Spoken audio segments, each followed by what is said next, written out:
قیامت کے دن اللہ جل شانہ تین آدمیوں سے بات نہیں فرمائیں گے۔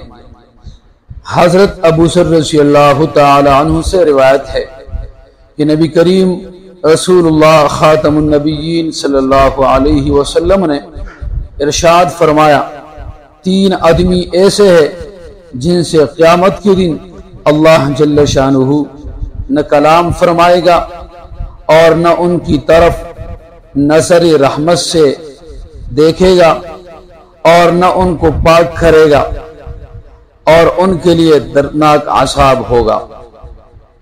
حضرت ابو ذر فرماتے ہیں کہ آپ رسول اللہ خاتم النبیین صلی اللہ علیہ وسلم نے 3 مرتبہ یہ کلمات دہرائے۔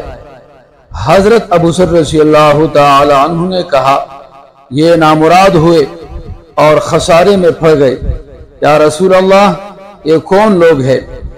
آپ رسول اللہ خاتم النبیین صلی اللہ علیہ وسلم نے ارشاد فرمایا، نمبر 1 ٹخنوں سے نیچے کپڑا لٹکانے والا، نمبر 2 احسان کر کے احسان جتلانے والا، نمبر 3 جھوٹی قسم کھا کر اپنا سامان بیچنے والا۔